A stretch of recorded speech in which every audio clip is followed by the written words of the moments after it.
Apa bedanya dupa dengan kembang dengan minyak wangi? Itu kan hanya perbedaan cara penyajian. Sama seperti kita nasi, bisa dibikin lontong, dibikin nasi goreng, atau dibikin tepung. Hanya perbedaan penyajian saja sudah ramai. Ini kan sebuah kebodohan, tanpa kecerdasan dan tanpa kritis cara berpikirnya. Dan kita hanya nolok bonte.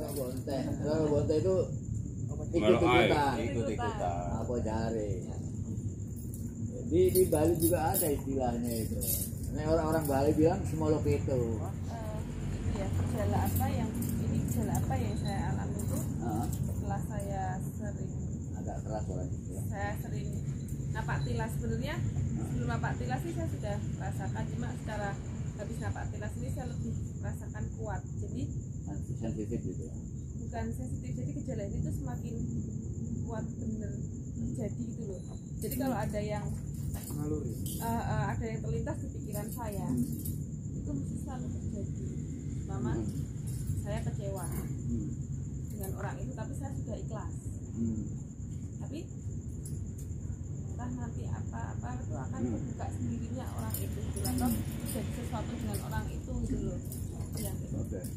Itu apa ya? Itu hal yang wajar. Sebetulnya bukan hanya sampai. Semua orang punya bakat yang sama. Semua orang punya bakat yang sama. Hanya kondisinya yang berbeda. Ya, mungkin kondisinya yang berbeda. Dalam artian ini, pikiran kita itu kan berpasangan. Uraikan, ada otak kiri dan ada otak kanan. Hanya saja pada saat sampean berpikir sesuatu, kedua otak ini menyatu, sehingga apapun yang sampean katakan bisa terjadi. Sedangkan orang lain itu kadang-kadang mereka bisa saja punya keinginan yang macam-macam, tapi kalau itu hanya ada di otak kiri saja, tidak akan terjadi apa-apa. Orang kalau dalam keadaan hening, itu otak kanan yang bermain. Orang-orang yang dalam kemarahan yang mendalam, itu bisa saja otak kanannya juga ya. Karena biasanya orang yang semacam ini, dia mencoba untuk menahan. Dan yang terjadi adalah ya seperti contohnya Nabi Nuh misalnya. Banjir besar yang terjadi itu karena kemarahan Nabi Nuh, bukan kemarahan Tuhan. Kalau Tuhan sebagai Tuhan tidak punya marah sedikit pun terhadap kelakuan manusia. Tapi yang namanya manusia ini butuh dimarahi, gitu kan? Oleh karena itu, untuk marahi manusia, Tuhan pinjam kemarahan orang yang paling sabar di alam kehidupan ini. Jika orang yang paling sabar itu marah, maka itulah marahnya Tuhan. Jadi dia pinjam kemarahannya orang yang paling sabar. Begitupun sampean misalnya. Kemarahan orang tua sampean itu bisa dijadikan kemarahan Tuhan. Kemarahan guru juga bisa dijadikan kemarahan Tuhan.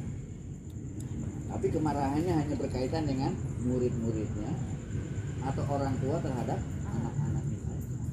Menjadi orang tua juga harus hati-hati, ngomong sak ngomong, mikir sak mikir terhadap anak-anaknya. Nah, kalau kemarahan seseorang dengan orang lain bisa terjadi ada kaitan karma.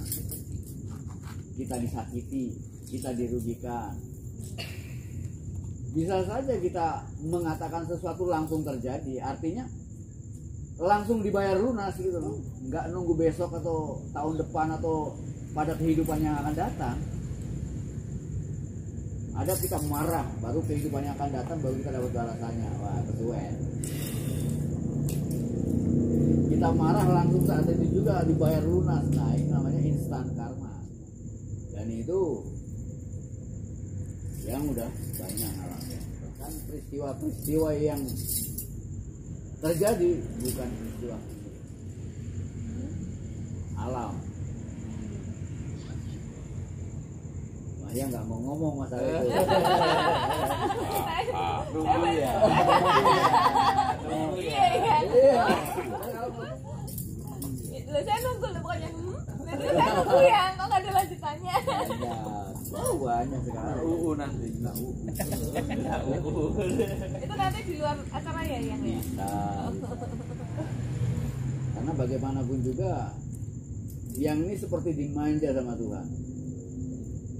Enak dong ini. Iya, sehingga apapun yang diinginkan, nah, instan. Ya nggak instan banget lah, bisa nunggu sebulan 2 bulan, bisa langsung juga, bisa siang begini ngomong nanti malam terjadi. Contohnya? Banyak orang. Kalau yang begitu-begitu biasanya malah yang buruk, yang jelek-jelek. Kenapa? Misalnya ada orang ngajakin berkelahi sama yang karena apa?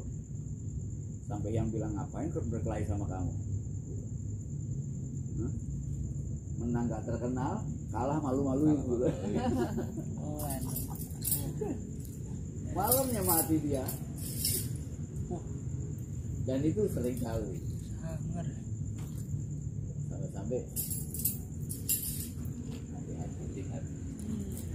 Tapi memang hal itu terjadi pada yang memang udah kayak apa?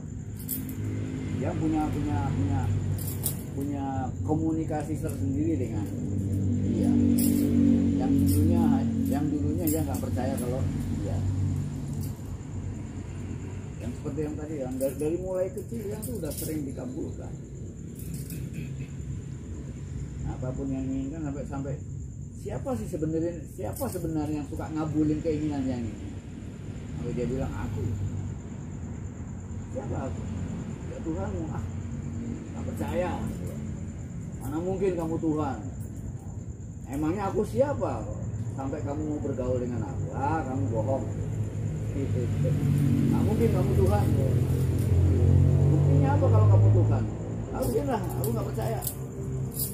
Akan kubuktikan kalau aku ini Tuhan. Akan aku tunjukkan padamu bahwa apa yang kukatakan terhadap kamu akan kamu alami nanti. Sampai dia seolah mengatakan yang apa? Itu dari aku. Itu bukti kalau aku adalah Tuhan. Dari hati ya suara itu ya. Hati kita ini seperti panca indera yang paling halus. Dia tidak punya mata tapi bisa melihat. Tidak punya telinga tapi bisa mendengar. Tidak punya perasaan tapi bisa merasa. Tidak punya mulut tapi bisa berbicara. Itu hati. Makanya seringkali hati dianggap seperti panca inderanya Tuhan. Dengan matamu aku melihat, dengan telingamu aku mendengar, dengan kakimu aku melangkah, dengan tanganmu aku berbuat. Jadi seperti begitulah kejadian-kejadian. Kalau memang kita punya, kalau orang-orang di Sumatera mungkin menyebut orang-orang yang semacam ini disebutnya si pahit lidah.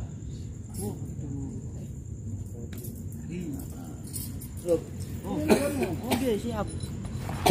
Si pahit lidah. Ya.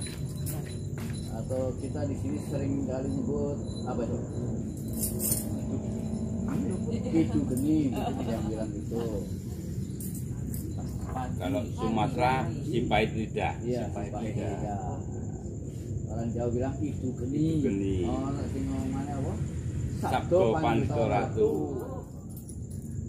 Jadi apa yang diinginkan atau diucapkan pasti terjadi. Iya. Kalau seluruh perangkat kita dalam posisi yang tepat. Maksud tepatnya itu bagaimana ya? Ya, saat itu kita nggak punya keinginan apa-apa. biasanya orang nggak tepat itu kan karena banyak keinginan. Iya. Tapi itu ya benar-benar kalau yang apa tadi itu geni. Iya. Orang-orang yang seperti itu memang orang-orang yang benar-benar yang sudah ikhlas, sabar, Iya. tidak ada kepentingan apapun. Iya.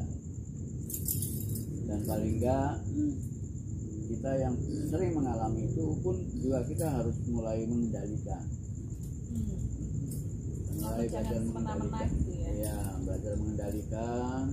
Kemudian kita arahkan ke hal-hal yang positif.